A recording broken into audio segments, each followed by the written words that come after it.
Iguatemi apresenta Iguatemi Talks Fashion, uma plataforma de ação e reflexão sobre a moda. Workshops de moda, comportamento, design, negócio, tendências. São Paulo, 20 a 22 de outubro.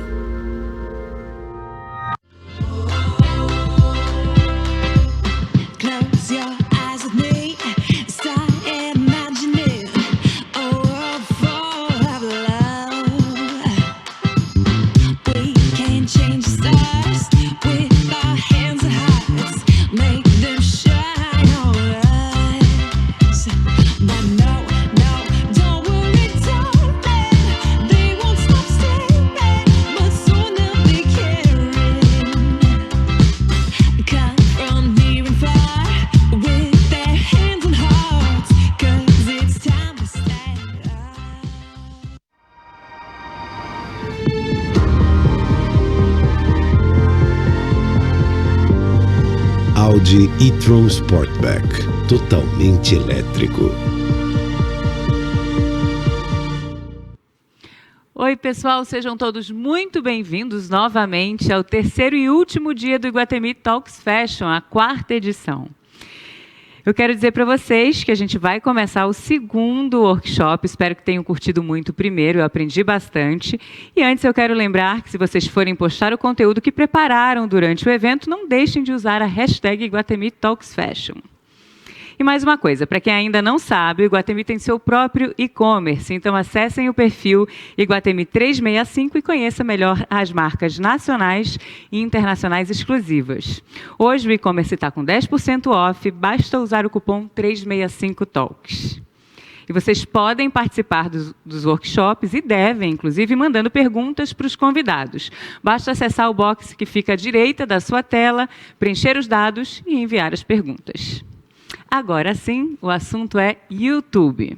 Afinal, como é que se produz conteúdo para essa plataforma? Eu sou super curiosa, porque eu não sou muito expert nesse assunto, mas hoje nós temos uma expert aqui. Quem vai responder essa pergunta e dar várias dicas para a gente é Vivi Villanova, a dona do canal no YouTube, Vivi, eu vi. Bem-vinda. Ai, que lindo, Carol. Toda obrigada. Sua, meu amor. Obrigada, que máximo. Estou feliz de estar aqui falando sobre YouTube. 5 anos que eu comecei essa jornada, e é uma jornada mesmo de muita experimentação, tem sido incrível. Bom, primeiro, obrigada, Iguatemi, pelo convite, Index, Flávia, amor. Eu, na verdade, queria começar fazendo um exercício de respiração, porque eu acho que tem tanta coisa acontecendo ao nosso redor o tempo inteiro. Eu acho que essa coisa das telas também, a gente está aprendendo a lidar com elas. Então, muito estímulo nos nossos olhos o tempo inteiro e o nosso corpinho às vezes fica atrapalhado. Então, assim, estou me apossando aqui do espírito da Bauhaus. Queria propor uma respiração. Como é que tá? Como é que tá a sua respiração? Ela está lenta? Está uma respiração mais rápida? Você provavelmente acabou de almoçar, saiu correndo para vir ver aqui o workshop de YouTube, porque é muita coisa para a gente conversar sobre. Como é que tá os seus pés? Seus pés estão pisando no chão? Como é que está o peso do seu corpo? Eu acho esse exercício maravilhoso, assim, de presença. A gente está aqui agora, e aí o que eu vou dividir aqui com vocês, esses meus aprendizados, e eu quero que vocês fiquem à vontade para me mandar perguntas. Esse exercício da Bauhaus, a Bauhaus é essa escola de arte na Alemanha, fundada em 1919, e os primeiros exercícios, quando os alunos chegavam na escola, eles eram recebidos e os professores já instigavam a estar presente, a estar com o seu corpo, e a partir da consciência do seu corpo, você começar a criar. E eu estou falando tudo isso de Bauhaus.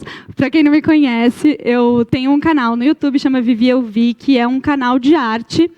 Eu comecei em 2015 a produzir vídeos. Eu ia em exposições de arte, depois vídeos de biografia de artistas, e aí fui experimentando e errando e acertando, e errando muito mais do que acertando, até que eu estou aqui hoje. Chiquérrima, tem um monte de pessoas aqui na minha live, estou assim, maravilhosa.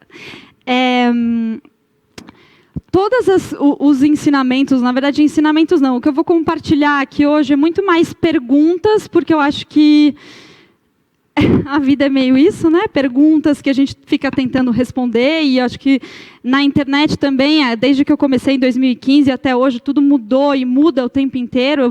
Fico pensando em março, quando a gente começou aí a pandemia, ou pelo menos quando a gente se fecha em casa aqui no Brasil, até hoje, como a nossa relação com a internet mudou. E assim, foi assim durante esses 5 anos, para mim. E antes até, né? Porque eu sou uma adolescente que tinha fotolog, blog, todas essas coisas eu já experimentava. Então, tudo que eu vou compartilhar aqui com vocês hoje vem muito da minha experiência e dessas perguntas que a gente vai respondendo juntos. Então, se tiverem perguntas também podem me mandar. Primeira questão que eu coloquei já logo aqui, já achei minimalista, perfeita, porque YouTube tem tantas plataformas hoje de vídeo que a gente pode postar e que você pode compartilhar o seu conteúdo. Então, tem um Instagram, um IGTV, os vídeos mais curtos mesmo que você pode colocar nos stories ou no feed. Tem um TikTok, que eu confesso, experimento pouco lá, não entendo tão bem assim, sei do fenômeno, mas mais ou menos. Até a quantidade de serviços de streaming de vídeo que existem hoje, assim, Netflix e todas as outras plataformas. Por que YouTube?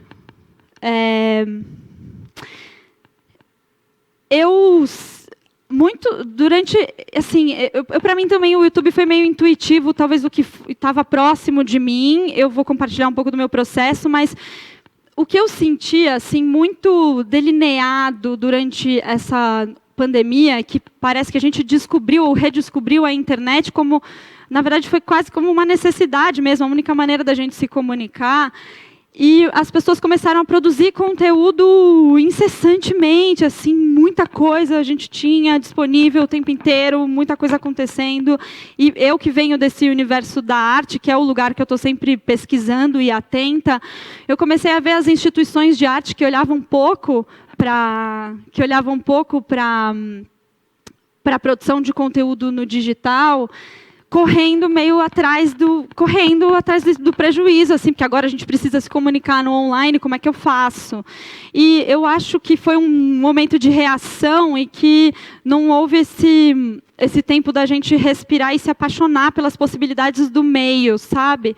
Eu vou começar a usar aqui meu negocinho aqui. E ainda isso, trazendo comigo essa minha bagagem de pesquisa de arte, de como começa o processo criativo. A Faiga Ostrover tem esse livro de processo criativo que é maravilhoso, e ela fala muito sobre a gente compreender as limitações do nosso meio, do meio com que você está trabalhando, quando você é artista. Então, pode ser desde a pintura, como é que a tinta óleo fixa na tela, quais são as propriedades, quais são os limites. A tela ela tem um limite onde eu posso trabalhar. E aí, o que eu coloquei... Eu vou dar uma andadinha aqui. Eu coloquei o Davi de Michelangelo, porque ele escolhe uma pedra de mármore e todos os limites que tem uma pedra de mármore e todas as propriedades também, né? Um bloco, você consegue girar ao redor dele, você tem essa perspectiva que é de um 360, e aí, de repente, tem uma certa força que você tem que colocar nesse material, se colocar de mais força do que precisa, pode destruir a pedra. Então, e é isso, Michelangelo, exímio pintor, Capela Sistina, mas ele gostava de esculpir, ele gostava de escultura, então ele se apaixona por um bloco de pedra.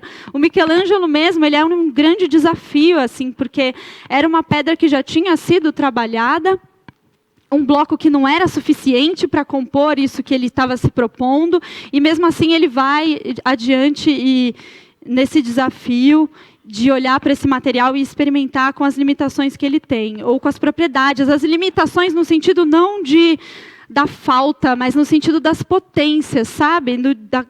Todas as possibilidades que você tem dentro desse material. E aí eu venho pro digital, que é esse lugar que eu amo, que eu sou encantada e pelas experimentações do online. Aqui eu tenho um trabalho eu trouxe trabalhos de arte porque isso é o papo que eu estou sempre falando, mas acho que dá para levar esses aprendizados para qualquer área que você quiser, quando você decidiu, quero ir produzir conteúdo online.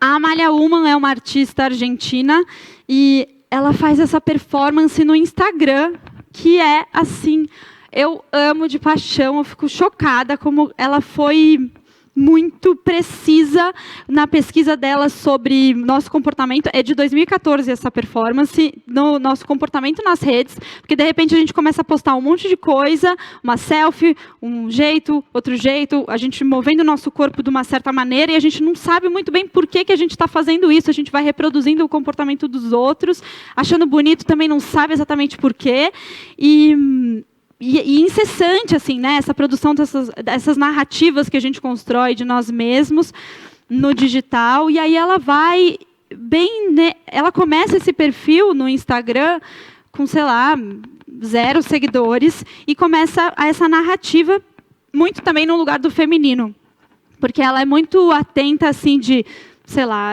não se nasce mulher, torna-se mulher, e todas essas dinâmicas que envolvem o ser mulher na nossa sociedade e como é que a gente se comporta, como é que a gente se veste, como é que a gente age. Então, a narrativa dela ela é uma performance, mas ela só revelou que era uma performance no final.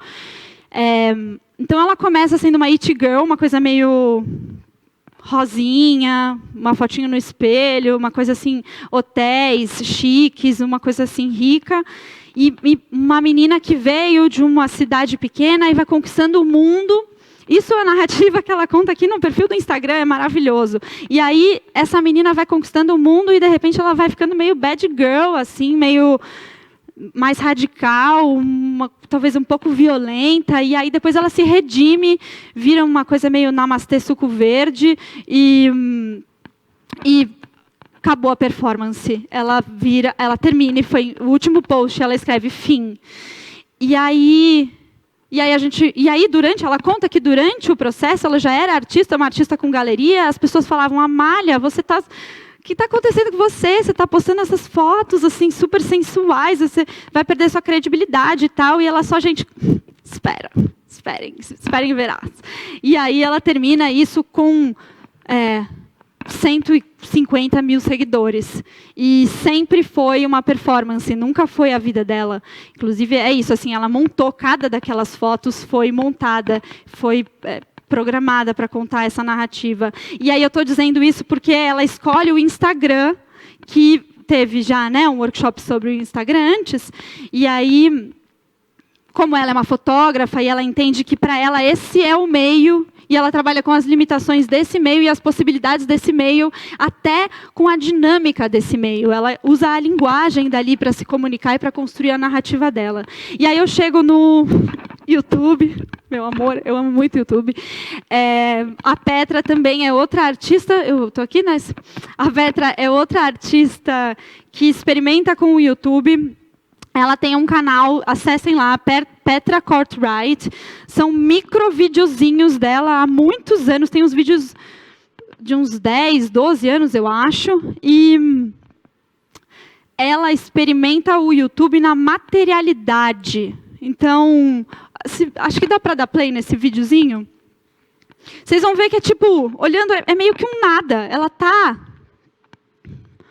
está entendendo qual é a dimensão que o rosto dela aparece na câmera, no enquadramento. Ela está entendendo qual que é a textura que o rosto dela tem naquela mídia, nessa nova mídia que ela está experimentando. Ela está entendendo quais são os movimentos que ela pode fazer e como é que isso impacta nas pessoas. Eu acho que o trabalho dela tem muito essa coisa de experimentar com essa nova materialidade ou imaterialidade da internet e do YouTube aqui nesse caso. Eu super recomendo acessar o canal dela, tem vários videozinhos desses assim, muito aleatórios que você vê e é isso, é uma menina jovem experimentando com as possibilidades do YouTube. Então, assim, eu começo dizendo para a gente se apaixonar pelo meio. Eu acho que isso é muito importante para o que vem a seguir, que talvez seja uma parte mais prática. Então, assim, muito importante. Aí eu estou apaixonada, já amei. Agora preciso entender como é que as pessoas estão produzindo ali na plataforma, quais são os conteúdos que estão sendo feitos e quais são os conteúdos que fazem mais sentido para mim e que talvez conversem com a narrativa que eu quero contar. Então, é muito importante consumir conteúdo do YouTube. Hoje, eu treinei, tem a coisa do algoritmo, né? Então, no começo, talvez te sugira muita coisa que você vai achar nada a ver, mas aí vai assistindo certeiro, vai treinando o seu robozinho, e aí ele começa a te sugerir coisas que você gosta e que vão fazer sentido para as informações que você está buscando. Então, quais são os canais que você assiste? Uma pergunta aí que eu deixo para vocês.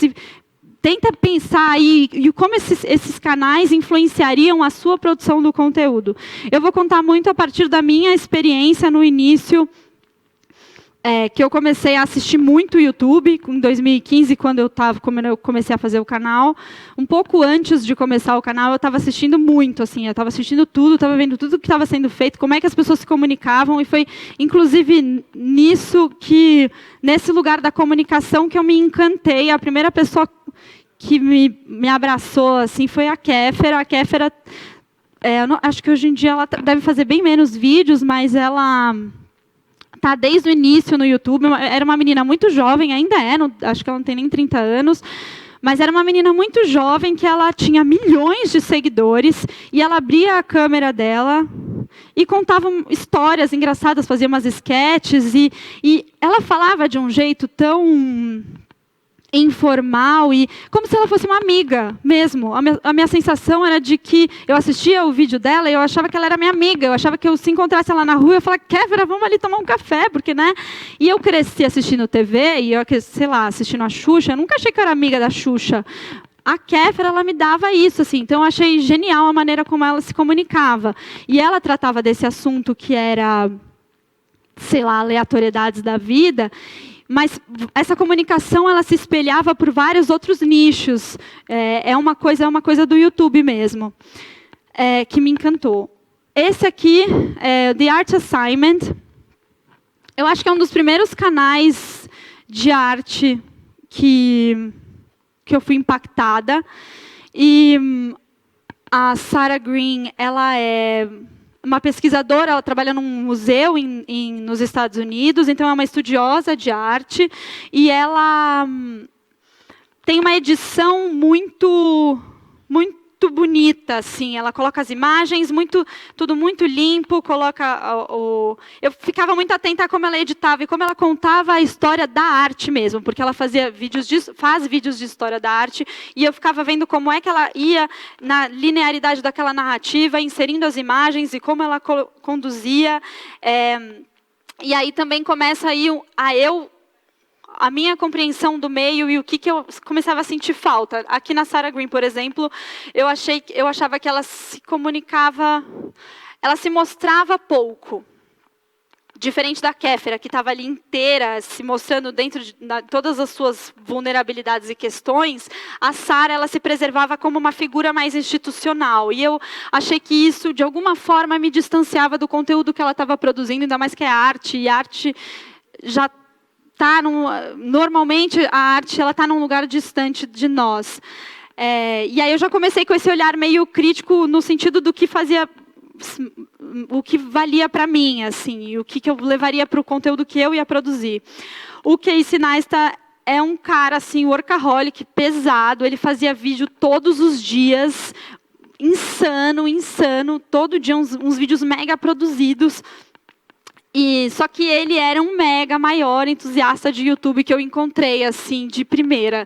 E eu consumi muito o conteúdo dele. Tem até, uma vez eu encontrei ele, na verdade, meu marido encontrou ele num evento no YouTube, e ele gravou uma vinhetinha para mim, falando, como é que é? Please watch, please subscribe to Vivi Eu Vi. Aquilo para mim era, nossa, please subscribe. E aí, mas o que eu trouxe muito dele foi esse lugar de uma paixão pelo YouTube como um lugar para se produzir conteúdo de uma forma livre. Deixa eu ver.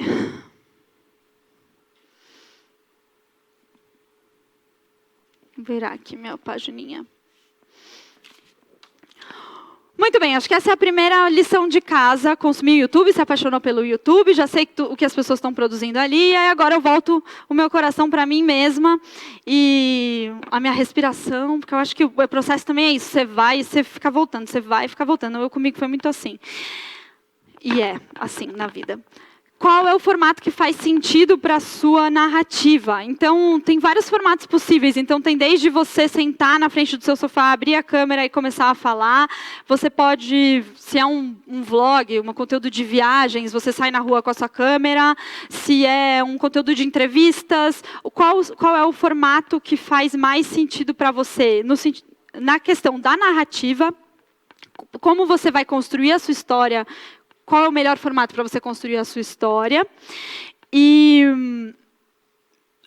também tem uma outra questão que acho muito séria de ser levada em consideração, que é qual é a sua realidade de produção, né? Então, se você tem dinheiro para investir em alguma dessas etapas, você vai ter alguém que vai fazer a câmera para você, vai fazer a edição para você, vai te ajudar a produzir esse conteúdo, ou é você sozinha? Para mim, como eu comecei sozinha e fazendo tudo por mim mesma,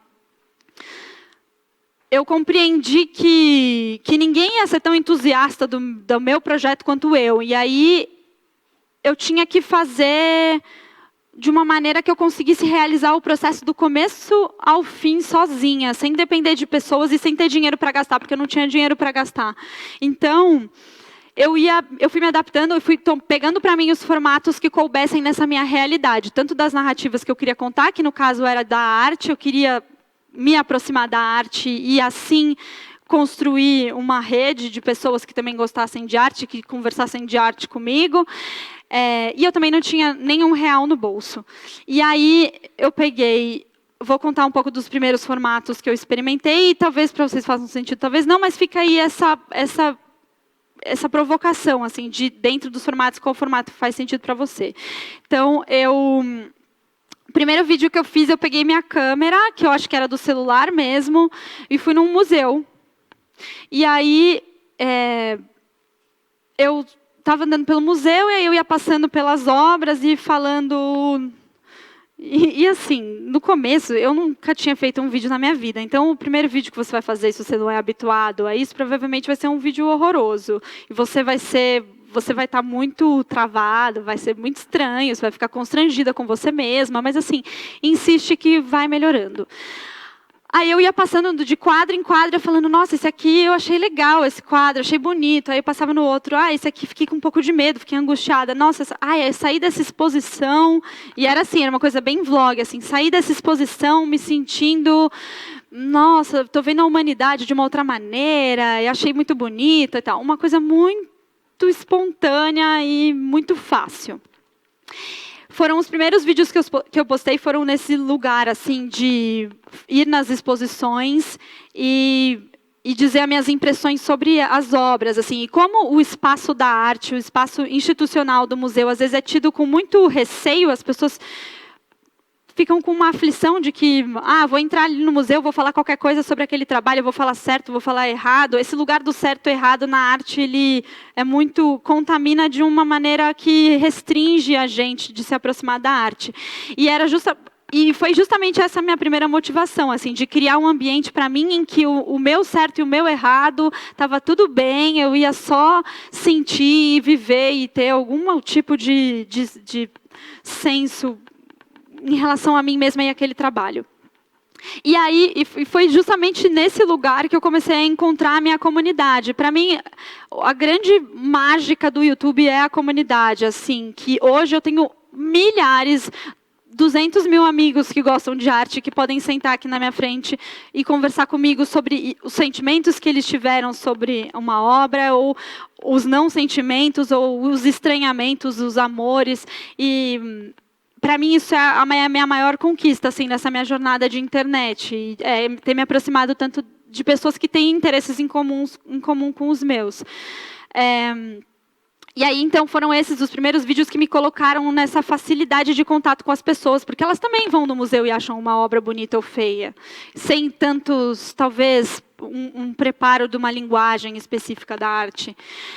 E aí, depois disso, eu comecei a fazer... Eu tinha um outro trabalho na época, então ficava muito corrido, e ao mesmo tempo eu estava apaixonada por fazer aqueles vídeos, e aí eu comecei a fazer uns vídeos em casa, que eu não estava conseguindo me deslocar muito, e aí eu comecei a adaptar, fui adaptando esses formatos para a minha realidade. Então, eu tinha que fazer em casa, eu pesquisava, pegava um livro, pesquisava na internet mesmo, e fazia um roteiro, e contava a história a partir do sofá da minha casa. Inclusive, por 4 anos, o meu cenário foi o sofá da minha casa, com 3 pinturas que eu mesma fiz, que eram tipo umas monocromias, assim. E sentada na frente daquele sofá e contando as histórias dos artistas que eu estava descobrindo, as biografias, e uma obra ou outra obra.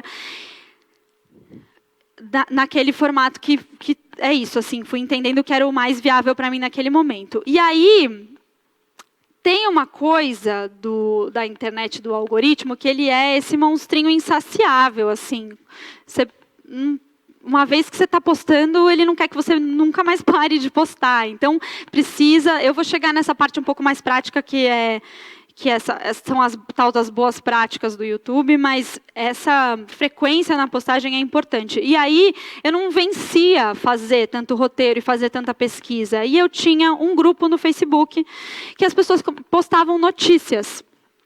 E acho que era 2017, eu comecei a ver que aquelas notícias, elas poderiam ser pauta para mim, já estavam ali, de repente já está dado, e são notícias curiosas do que está acontecendo no mundo da arte, a partir do tema arte, e aí eu comecei a fazer esse roteiro, que é um vídeo de notícias, que até hoje eu posto toda sexta-feira, que eu reúno as notícias de arte da semana, e é um roteiro simples de fazer, a internet me dá, e é curioso, porque na verdade eu resumo ali, nesse vídeo, os principais acontecimentos de arte que rolaram durante a semana. Além disso, eu tenho toda a questão de interação e de construção desse conteúdo junto da audiência, porque eu pego o conteúdo do grupo do Facebook. Inclusive, hoje, esse grupo tem muito mais. E na pandemia foi incrível o que aconteceu, que as pessoas começaram a compartilhar muito mais as próprias produções. Acho que a gente ficou sozinho, meio atrapalhado, né, nas nossas existências. E de repente, a arte foi um acalanto. Então, virou um lugar assim, de muito compartilhar as próprias produções. Muito lindo. Tá, eu falei aqui do formato. Aí, eu já sei qual é o melhor formato que funciona para mim. Devo fazer um roteiro antes de gravar? Eu falei que eu vou só fazer perguntas, porque as respostas elas vêm sendo construídas de nós mesmos, e eu estou aqui tentando ajudar a gente a construir alguma resposta. Mas também muito de cada um, mas dentro da minha experiência. Você ligar a câmera, principalmente se você não tem nenhuma experiência de câmera e de apresentação e de se comunicar, assim, sei lá, com uma... Porque os pensamentos é isso, assim, a gente fica tudo maluco na cabeça. A hora que sai, às vezes não tem uma linha reta, sabe? A pessoa que está ali recebendo, se você está ao vivo, é uma outra percepção do que no vídeo. Então, você ligou a sua câmera, mandou um freestyle, provavelmente, a hora que você sentar para editar, você vai se arrepender. Você vai falar, por que é que eu não me organizei o meu pensamento? Porque não tem começo nem fim esse vídeo, esse pensamento meu não tá muito esquisito. Então, a minha experiência é de fazer roteiro. O roteiro ele pode ser desde um roteiro perfeito, assim, do que você vai falar do começo ao fim, que para mim é bem isso. Como também já faz 5 anos que eu mesma faço meus roteiros, eu faço a pesquisa, eu faço roteiro, eu gravo e edito às vezes eu terceirizo. Hoje, mas eu já editei muito. Eu sei exatamente o que eu preciso falar na hora, para o corte. Eu já tenho essa cabeça da edição, mas é uma cabeça que também vai vindo conforme a sua prática. Então, hoje eu faço o roteiro exatamente de tudo que eu vou falar. Além do mais, tem uma outra coisa que é muito séria, que é as informações que você está passando, né? Qual quanto elas estão corretas, passar as informações corretas. Eu, no meu caso, quando começaram, eu já tinha essa preocupação, mas aí começaram a me mandar umas mensagens. Meu professor está passando seu vídeo na minha aula. Meu Deus, o professor está passando o vídeo, eu tenho que falar uma informação certa. Então, essa minha preocupação se duplicou. E, às vezes, você vai inventar ou vai achar que vai lembrar a data da tua cabeça, da obra de arte, ou o nome do artista, ou qualquer coisa que seja, provavelmente vai dar errado. Então, o roteiro para informações pode ser muito importante. Outra coisa, se você vai fazer um vlog, por exemplo, sair numa exposição, como eu fiz assim já muito, e já tive vários vídeos muito esquisitos, mas teve eu já fiz alguns vlogs na Bienal de Veneza, por exemplo, que é uma das maiores exposições de arte do mundo, mais importantes, não sei o quê, e acontece a cada 2 anos na cidade de Veneza. E é uma exposição enorme, enorme. Você pode passar a semana lá vendo essa exposição. E às vezes eu vou com 2 dias e eu preciso gravar tudo porque eu quero fazer esse vídeo, me organizar. A primeira vez eu fui livre, vamos lá, vamos curtir. Assim, me dei muito mal, porque ficou muito conteúdo bruto, depois eu não sabia como começar a editar, e aí eu tive que fazer umas cabeças na minha casa, porque uma coisa não se ligava com a outra. Hoje eu vou para essa exposição, eu já fui depois de mais 2 anos, eu me preparo, eu leio no jornal também o que estão dizendo que os pavilhões que eu tenho que ir, quais são as obras que são mais importantes ali para a crítica, que a crítica está destacando, e como é que eu consigo construir essa história e mostrar as coisas mais relevantes, né? Porque também, ao longo do caminho, eu também vou tendo as minhas próprias impressões, mas partir de um lugar e de uma estruturinha é muito importante, assim, pode ser muito saudável para o vídeo que vai acontecer depois na hora da sua edição. Outra coisa que eu aprendi muito, e foi mais assistindo e passando nervoso, foi quando você começa o vídeo. Se você fala assim, o título do seu vídeo é a obra mais cara do Leonardo da Vinci. Aí você dá o play na câmera e você começa a falar assim: olá, não sei o quê, eu sou fulana, e aí hoje em dia está um dia muito quente, aí eu passei ali na praça, e aí eu voltei, e aí eu esqueci, eu vou falar de Leonardo da Vinci, né? Mas então, gente, se você passar 2 minutos e você não falar o assunto, a pessoa já vai embora do vídeo. E tem, sério, tem umas pessoas que são tão boas, você vai assistindo o conteúdo dessa galera que é muito assim, fera de YouTube, eles falam o assunto da capa, ou o que ele te fisga nos primeiros 3 segundos, assim. Então, vocês não sabem, Leonardo da Vinci vendeu esse quadro e foi muito caro, e aí a pessoa vai falar, foi muito caro, sei lá, X, inventei uma coisa aqui agora, mas aí você pensa, o gancho do início do vídeo é muito importante para reter a retenção da audiência. E é isso, o algoritmo, o robozinho do YouTube, ele mede várias coisas para saber se ele entrega para as pessoas o seu vídeo ou não. Então, se a pessoa assistiu 1 minuto do seu vídeo ou 30 segundos e saiu, ele vai começar a entregar menos do seu vídeo. Então, você quer que as pessoas assistam até o final, porque no final das contas você vai contar uma história incrível, mas esse começo é muito determinante para você fisgar e deixar as pessoas interessadas a assistirem até o final, ou pelo menos, enfim, um pouquinho mais de 3 segundos. Tá. Vou passar aqui.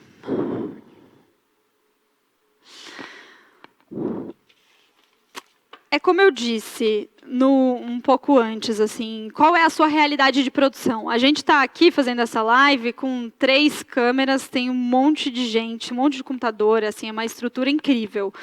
Qual que é a estrutura que você tem disponível para começar a produzir o seu conteúdo? De repente, você já é uma produtora, ou você já é uma editora, sei lá, e você quer montar um estúdiozinho para fazer. Então, você consegue ter comprar lá algum tipo de equipamento. Se você é uma pessoa como eu, que no escuro do seu quarto começou a querer fazer uns vídeos, quanto você pode investir nisso e quais são os equipamentos que você tem mais fáceis à sua disposição e que pode ser o seu celular. Você pode começar fazendo vídeos com o seu celular, que vai ser mara, vai funcionar ótimo. Hoje em dia, a qualidade da câmera do celular é ótima. O vídeo no YouTube ele é horizontal. diferente do Instagram, então, enfim, aí você só vai adaptando isso, porque às vezes você grava e pode ficar fora da tela, ou vai ter que fazer uma edição.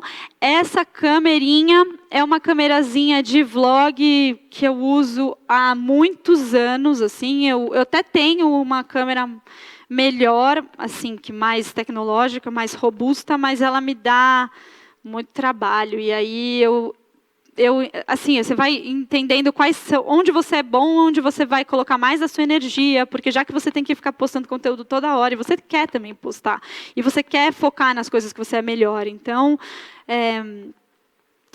escolher onde vai estar a sua atenção, para onde você vai se dedicar, e onde você vai colocar a sua energia. Então, essa é uma câmerinha que eu uso da Canon G7X, eu acho que chama. Eu uso ela há muito tempo. É uma câmerazinha de vlog. Você consegue subir a tela e ver como está. Se você está no foco da imagem, que depois se você gravar o vídeo inteiro e você não estiver no foco, isso vai ser muito triste. Então, você consegue ver como é que está o enquadramento, o foco, e mais ou menos como é que vai sair o vídeo final. Então, essa é a câmerazinha que eu uso. Microfone. Às vezes, no começo eu ficava meio...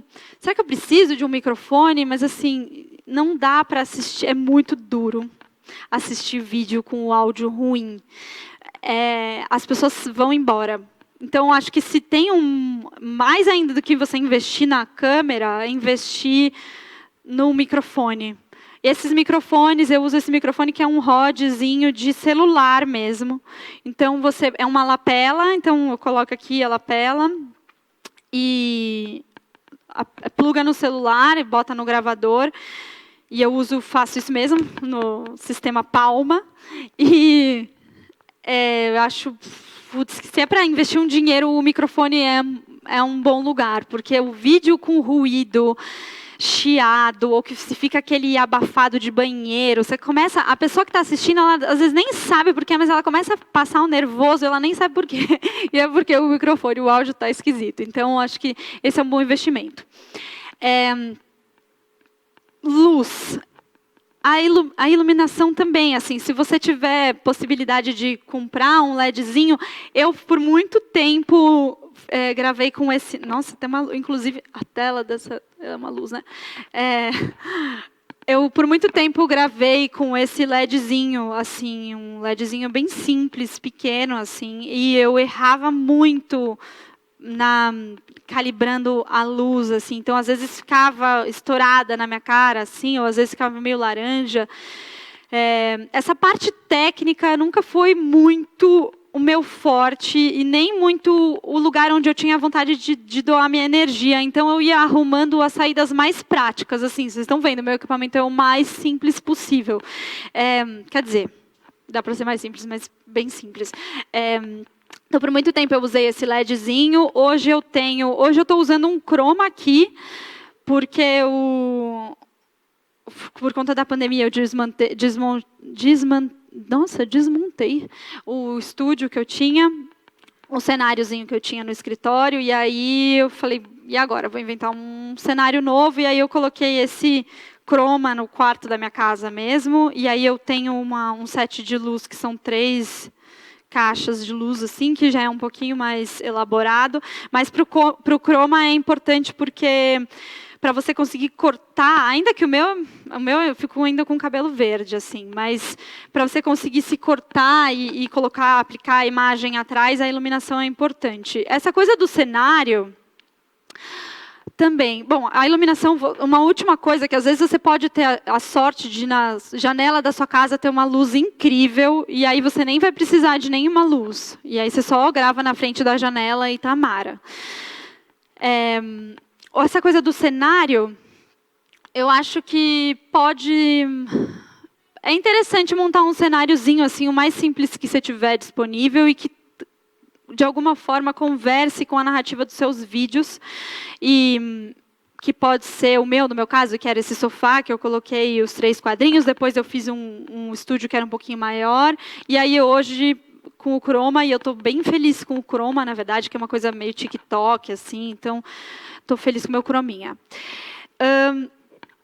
Tá, aí você tá pronto, o seu vídeo gravou, já entendi, já me apaixonei, já vi as minhas referências, já fiz meu roteiro, gravei, pus a minha câmera, meu microfone, estou ótima, meu vídeo, o que eu faço agora? E aí você precisa criar o seu canal no YouTube, e aí seguir algumas boas práticas pode ser interessante para o seu conteúdo acessar um maior número de pessoas. Então, primeira coisa muito, muito, muito importante, que é isso, é uma enxurrada de conteúdo. A gente está o tempo inteiro, porque a pessoa às vezes está com o computador ligado, ali vendo o YouTube, ou ela está no celular, e ao mesmo tempo ela está vendo um Instagram aqui, e tem uma outra TV ligada ali, então assim, é uma quantidade de estímulos e de possibilidades de vídeo. Como é que você faz para destacar o seu conteúdo no meio daquilo tudo? Primeiro que, enfim, tem essa coisa da comunidade, do nicho, né? Provavelmente você vai ali se especializando em um tipo de comunicação que converse de um para um, assim, com as pessoas. Mas como a capa e o título são fundamentais. Aqui, esse vídeo que eu fiz... Eu já fiz uns workshops de YouTube, e eles tentam, nos Estados Unidos principalmente, que eles tentam fazer tratados científicos de absolutamente tudo. Então, tem um tratado científico da thumb, da capa. E aí eles fazem essa pesquisa de se tem um rosto, a pessoa clica mais. Se tem 2 rostos, talvez clique um pouquinho mais. E aí tem toda assim uma estatística. Eu vou muito experimentando e sentindo e errando muito. Eu vejo umas que eu boto lá, eu falo, esse vídeo está incrível. Aí eu coloco uma capa que eu acho linda e ninguém clica na capa. Eu falo, não acredito, desperdicei um vídeo. E o vídeo é bom, mas as pessoas não vão clicar porque ela não foi convidada pela capa. E a capa é tipo, você está na livraria e você fica olhando as capas dos livros. E o título do livro, enfim, é a sua primeira comunicação ali com a história que vai ser contada. Então, a capa e o título são muito importantes. Às vezes eu começo a pensar um roteiro pelo título. Eu sei que eu quero falar, por exemplo, que eu falei já do Leonardo da Vinci, então, assim, a tela mais cara do mundo. Quando é uma coisa assim, o mais, as pessoas normalmente clicam. E Leonardo da Vinci também é um artista que as pessoas têm familiaridade. Então, aqui esse aqui que eu coloquei, os melhores hábitos da rotina de criação. As pessoas estavam em casa, meio perdidas ali, tentando encontrar uma rotina no meio da pandemia, tudo muito esquisito. E aí, de repente, uma rotina criativa. Vamos ver, vou clicar aí, vamos ver o que ela me entrega. Frequência de postagem é outra coisa muito importante, porque algoritmo, de novo, ele vai entregando o seu vídeo para as pessoas que clicam no seu vídeo. Então, se você não posta, a pessoa não vai clicar, daí o YouTube não vai entregar. Isso, se tem uma verdade absoluta, antes nada do que eu falei tem uma verdade absoluta, mas isso, infelizmente, porque é isso, assim, ele vai entendendo qual o conteúdo que a pessoa está interessada, porque o interesse do YouTube maior é que você não saia de lá. Você não saia, você fique e assista um vídeo depois do outro, um vídeo depois do outro. Então, ele vai ficar te entregando o conteúdo que ele entende que você quer. Então, frequência de postagem é muito importante. Eu posto vídeos de segunda e sexta, às 19 horas, há 4 anos. Nunca paro. Assim, vai sair de férias, deixa o vídeo pronto. Sei lá, essas semanas, fiquei 2 semanas sem postar por conta de um outro trabalho. É isso, o algoritmo me penalizou.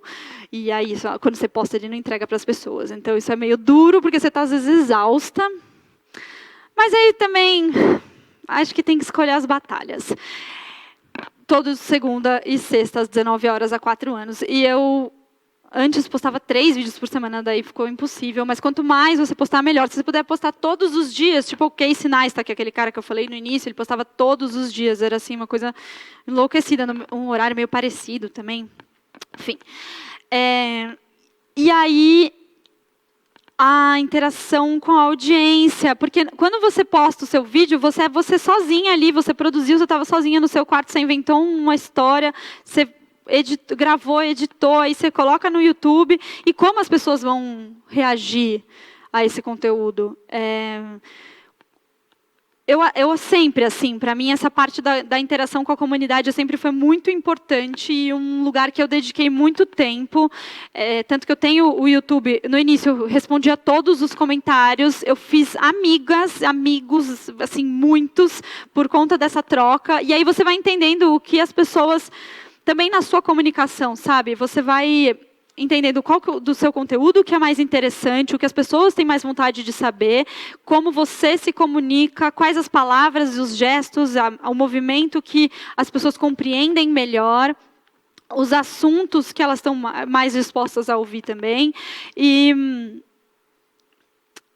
E é isso, assim, você faz amigos, e mais do que você só estar lá criando, esse lugar de troca muito rico, muito maravilhoso. Eu comecei fazendo o YouTube, e aí eu fiz um grupo no Facebook, que é esse lugar que eu comentei, que de lá que vem as notícias, e também de lá que vem muitos trabalhos, as pessoas criaram essa comunidade. Eles gostam tanto do grupo, a galera, eu amo. Inclusive nos dias que eu estou mais, assim, exausta e meio querendo desistir, porque tem uns dias que dá vontade de desistir, porque você só está exausta. Eu vou no grupo e eu vejo as pessoas interagindo, e aí eu me lembro de que eu não estou sozinha, porque fica essa impressão de que você está sozinha no seu quarto e tem mais muitas pessoas, e são pessoas com histórias e querendo compartilhar e querendo trocar. Então, na internet isso já acontece muito, e aí eu inventei essa vida real, assim, desde o início. Eu sempre fiz uns encontrinhos, assim, eu falava, e aí, gente, sábado, vamos no museu? Eu chamava as pessoas para ir para o museu, aí, de repente, eu chegava lá, e eu não conhecia as pessoas ao vivo, né, e aí, de repente, tinha um grupão de pessoas indo no museu visitar, e aí a gente dava passeio pela exposição, e eu saía de lá muito feliz, emocionada de ter feito aquele encontro, de ter conhecido aquelas pessoas que eu nunca conheceria se eu tivesse só na minha rotina, assim. Essa foto aqui é de um evento que eu faço, que esse ano não rolou, né? Mas é uma exposição coletiva que é aberta para qualquer pessoa que quiser ir levar o seu trabalho. E aí, muitos artistas vêm, põem o seu trabalhinho embaixo do braço e cola lá, e a gente organiza no espaço, muito juntos, assim, porque é isso. Eu sou uma pessoa que cria sozinha, então vai as coisas meio acontecendo, e de repente você tem um grupo de pessoas ao seu redor, todo mundo fazendo juntos, assim, vira uma comunidade. Isso, para mim, é uma das coisas mais a coisa mais incrível, assim, do YouTube. Essa possibilidade de trocas muito reais, apesar de virtuais, e nesse lugar imaterial, né? Que aí eu acho que é uma outra conversa que pode durar muito tempo, que é essa ideia do virtual e físico, sei lá. Várias brisas. Deixa eu ver se eu acho que eu acabei. Não, tem uma última parte, muito rápida. Eu vou ganhar dinheiro com o YouTube? Porque é isso, um trabalhão, é um mega trabalho. É um trabalho, é um super trabalho. Às vezes a pessoa me manda mensagem, Vivi, com quem você trabalha? Além do YouTube. Eu falo, eu tomo banho e durmo. Mas eu acho que tem assim, o YouTube ele paga para você um custo por view. Se você é um canal de arte super nichado, assim como eu, é bem pouquinho dinheiro. Se você está nadando numa piscina de Nutella, talvez você tenha mais views, e aí pode ser que você ganhe um pouco mais de dinheiro. Mas depende muito do seu conteúdo mesmo. O meu eu ganho bem pouco dinheiro do YouTube em si.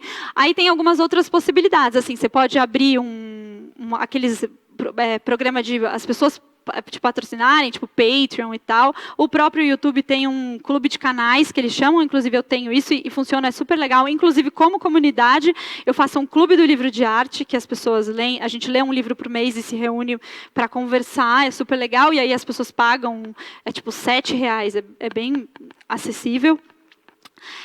Mas, para mim, o que foi mais importante e interessante nessa experiência do YouTube, no lugar do dinheiro, assim, que foi me construiu serve como uma vitrine para mim, né? Porque se antes do YouTube eu não era uma pessoa que circulava na arte, alguém ia chamar para falar sobre uma exposição de arte, depois do YouTube, por conta desse meu trabalho, eu comecei a fazer trabalho de curadoria, divulgar exposições, fazer trabalhos culturais. Então, exercer outras funções para além dos vídeos que eu faço, que eu produzo semanalmente no canal. Então, hoje, os meus boletos se pagam muito mais nesses outros trabalhos do que com o YouTube em si, ou com esse dinheiro que vem do YouTube.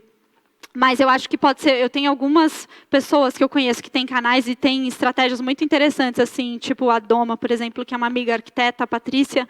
Ela tem um escritório de arquitetura e aí ela filma todas as obras dela e posta, e aí as pessoas, a partir disso, as pessoas contratam ela e faz... Então, hoje em dia, o escritório dela cresceu muito, então acaba virando uma vitrine mesmo, um lugar para você divulgar o trabalho que você está fazendo. Eu acho que é isso. Eu estou apertando errado, eu apertei o negócio. Gente, é isso, eu estou super aberta a trocas, então, Carol, surgiu. Vamos fazer nossa troca. Boa. Vivi, tem bastante pergunta aqui para ti, muito gostoso te ouvir e bastante dica legal. Vou começar aqui com a primeira pergunta. Tem gente falando que os vídeos rápidos, na verdade a gente sabe, né, eles estão ganhando muito espaço, essa coisa do dinamismo, 15 segundos. O que faz para o YouTube continuar sobrevivendo? É possível essa sobrevivência do YouTube, mesmo com essa rapidez pensada pelas pessoas? Eu acho que são propostas diferentes, né? O YouTube é esse lugar onde você senta e está disposta a consumir um conteúdo por mais tempo. Você vai... por isso que eu gosto do YouTube. Essa coisa, às vezes a gente fica muito frenética, assim, o TikTok, de repente, é muito, muito rápido, né? Eu acho que é outra proposta. Eu acho que são muito... Por isso que no início eu falei, como o seu conteúdo, ele é o quê? Ele faz sentido para ser consumido em qual duração, em que situação, né? Eu acho que no YouTube tem isso da pessoa estar dedicada. É tipo como você decide passar um final de semana assistindo o Netflix. O Netflix tem 1 hora, o filme 2 horas. Então, não compete com a sua atenção. Compete porque o seu tempo é o mesmo, mas são experiências muito diferentes do que a rapidez do TikTok e o vídeo longo que você vai assistir no YouTube e a relação que você vai construir, assim, é isso. Eu conto a história do artista e da obra, e aí tem um tempo de maturação e de você se envolver com aquilo. Eu entendo que a nossa concentração está cada vez mais fragmentada, então eu acho que é um desafio mesmo. É um desafio, e às vezes eu também fico meio voltando para mim e falando, por que eu estou fazendo isso? Para quê? Para onde? Onde eu quero ir? Mas eu acredito que são propostas diferentes e outros tipos de caminhos, assim. Eu acho que a gente precisa também respirar e... né? Deixar fluir. E fica agora, um pouco mais falando tempo. em propostas diferentes, tu achas que existe um público diferente nessas duas áreas também? Do YouTube, por exemplo, e para o Instagram, para o IGTV? Tem uma pergunta aqui que fala sobre isso. Eu né? acho que os públicos, eles podem se cruzar, né? Eu mesma, eu consumo muito conteúdo de Instagram, muita coisa de YouTube, Netflix, TikTok, eu estou em todas as plataformas. Eu acho que os públicos se cruzam. Por outro lado, tem alguns conteúdos que vão melhor em algumas plataformas e outras, assim, tipo, muito conteúdo de beleza, moda, algumas coisas que são mais rapidinho, assim, não sei, aqueles vídeos da maquiagem, né?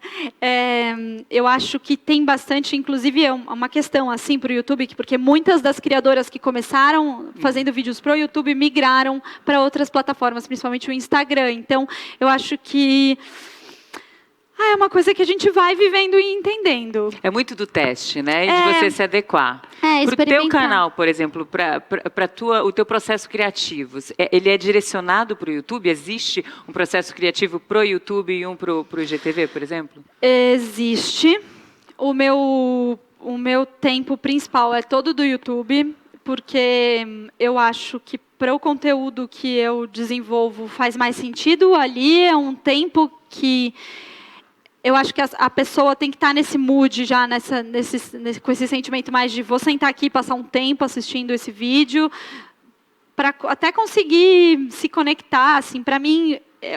mas sim, são estratégias diferentes, assim, até no Instagram eu mostro mais uma coisa da minha vida, assim, o que no YouTube eu não mostro, porque no YouTube eu fico lá contando a historinha do artista e tal. Aí no Instagram eu mostro um pouco mais da minha vida, minhas gatas e tal, que eu acho que também gera uma conexão, sabe? Porque aí não fica só eu lá contando uma história, uma coisa meio muito professoral. Acho que aí a pessoa me vê como um ser humano que também A pessoa vive. Exatamente. Tem o gatinho lá e está contando. Então acho que são lugares diferentes, sim. E lá no YouTube é a profissional, né? Então ela sim trabalha com YouTube. Gente. Obrigada. Vivi, aqui tem uma pergunta. Quais os vídeos que o teu público mais gosta de ver no canal, né? O teu canal é sobre arte, essa coisa de desmistificar a arte, de certa forma, né? Eu acho que o YouTube tem essa força de levar o público, levar o que seria uma coisa muito segmentada, uma coisa muito cabeça, para um público mais jovem, com uma fala mais jovem. Tem um vídeo específico que as pessoas gostaram mais, ou um assunto? As pessoas gostam muito de artistas que a gente está mais fácil de mais acessíveis, tipo, sei lá, Van Gogh, Tarsila do Amaral. Acho que são artistas que a gente tem mais aí no nosso imaginário. Mas é incrível, assim, eu me surpreendo. Às vezes eu trago uns artistas completamente que não são desse grande massa e tal, e as pessoas adoram e descobrem. A própria Amália Ullman, eu acho que faz aquela performance do Instagram.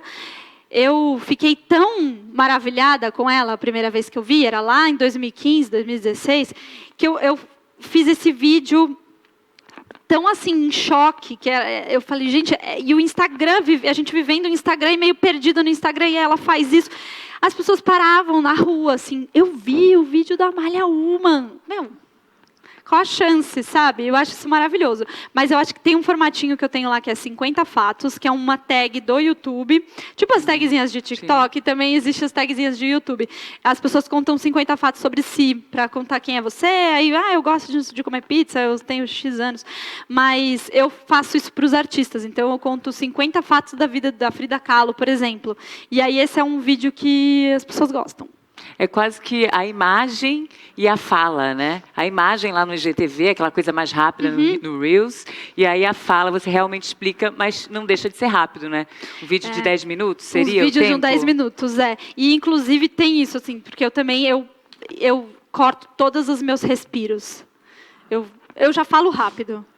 E aí já vai grudando, assim, eu acho que para um certo ritmo, que é esse ritmo que a internet propõe, que é um pouco mais rápido do que uma conversa que nós duas, a gente, né, eu acho que é outra sensação. A gente pode sentar aqui 1 hora, não, gente? Pode.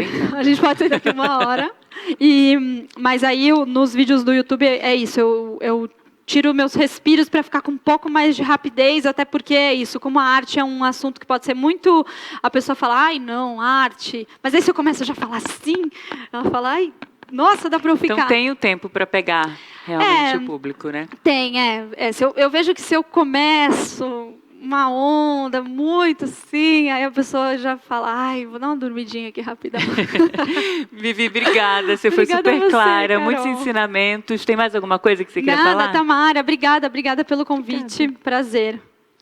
Prazer o meu. Obrigada mesmo. Muita coisa para aprender. Gente, eu estou muito atrás quando a gente fala em redes sociais. Só aprendendo hoje aqui. Espero que vocês tenham curtido e anotado tudo por aí. Fiquem ligados, porque daqui a pouco, às 15h30, a gente vai ter mais uma oficina. E agora sobre fotografia e vídeo. Aproveitem o intervalo para curtir a playlist preparada especialmente para o Iguatemi Talks Fashion pelas DJs Aisha Imbikila e Aminá Garcia.